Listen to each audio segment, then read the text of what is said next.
Let us move to another incident that occurred at the time of Rasulullah sallallahu alayhi wasallam. There was a woman known as Khawla Bint radiyallahu tabaraka wa ta'ala anha. She was married to a man known as Aus ibn al-Samit radiyallahu anhu, the brother of Ubadah ibn al-Samit radiyallahu anhu. What had happened to this woman? She grew old, and as she grew old, one day she had a little dispute with her husband, who was also quite old. And then he looked at her and he said, "You are like my mother. You are like my mother," which means I have no interest in you anymore. After that, he went out. He spent some time with his friends and so on. He came back. Now he wanted to strike a relation with her. He wanted to sleep with her once again. So she refused. She said, "No, you said I am like your mother. What do you mean by this? I am going to go to Rasulullah sallallahu alayhi wasallam. Every day you are making statements that are hurting me. Now that I am old, I can't bear children anymore. I was young and I spent my youth with you. I grew up with you until I got to this age. All the children I had for you, your children. Now that I'm old, you are passing these comments. You are disinterested. I'm going to Rasulullah sallallahu alayhi wasallam on this occasion, and I am not going to allow you to touch me until Allah subhanahu wa ta'ala decides what should happen here. These statements are too heavy." And this used to happen quite often at the time, where some people used to tell their wives that you are just like my mother. What that means is, I have no interest in you anymore. That is the meaning of the statement. It is known as dhihar in the Arabic language. So she went to Rasulullah sallallahu alaihi wasallam and said, "Ya Rasulullah sallallahu alaihi wasallam, I am complaining to Allah subhanahu wa ta'ala. And I want to inform you of my situation. I was young, I was beautiful, I got married to Aus ibn al-Samit. As you know, he is a cousin of mine, and he is my husband.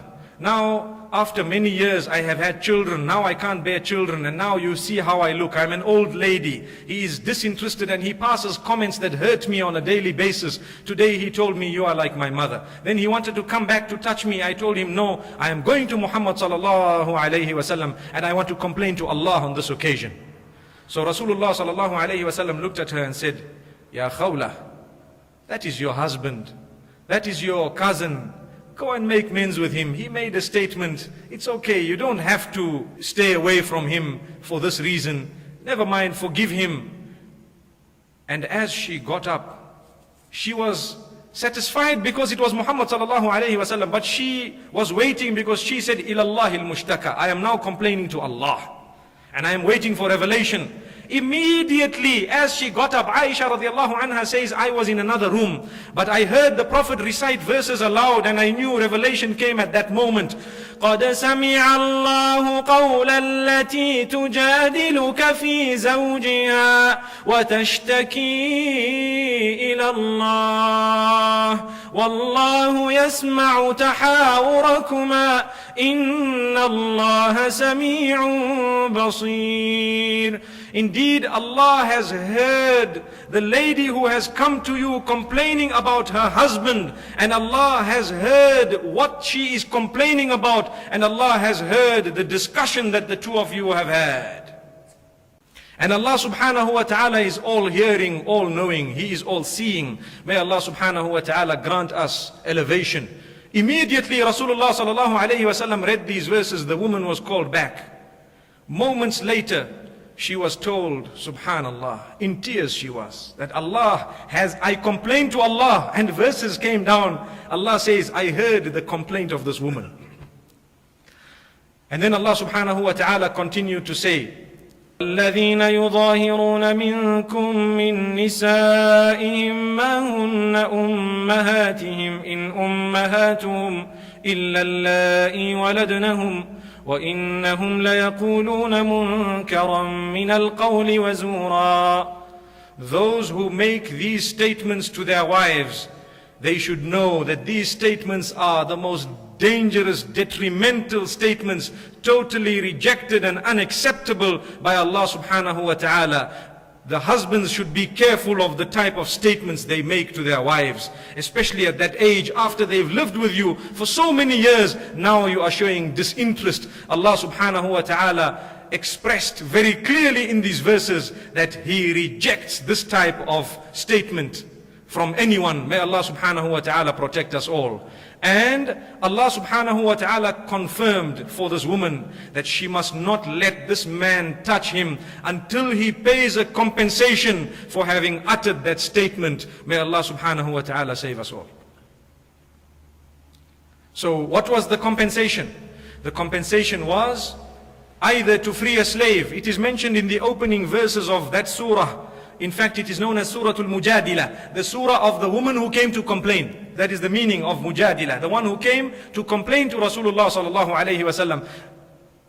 So he was to free a slave. So Rasulullah sallallahu alayhi wasallam told her, "O Khawla, your husband must free a slave before he touches you." She said, "Ya Rasulullah, Aus ibn Samit, don't you know him? He owns nothing. He doesn't have a slave." Allah subhanahu wa ta'ala revealed another part of the verse.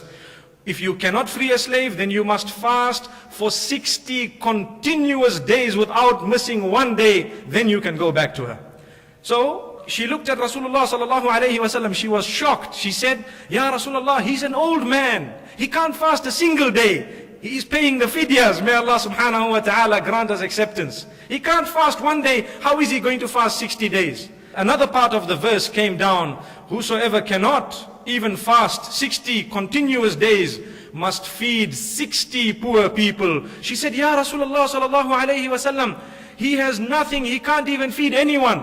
So Rasulullah sallallahu alayhi wasallam looked at her and said, "O Khawla, I have this amount here. Take it.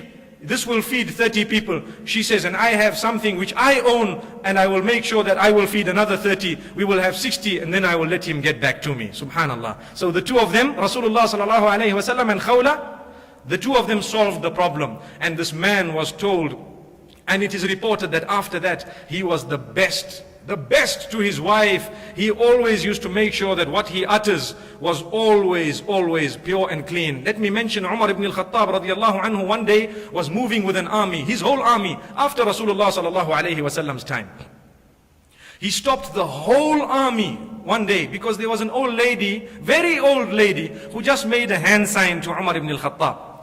And he stopped the entire army for a moment. Everyone stopped. He got down from the horse or from the camel he was riding, and he went to speak to this old lady. He smiled at her, he nodded his head, he solved her problem, and he let her carry on. She was satisfied, and he got back onto his camel or horse. And some of the companions said, "Ya Amir al-Mu'mineen, today you stopped the entire army for one lady, and you want to listen to what she's got to say."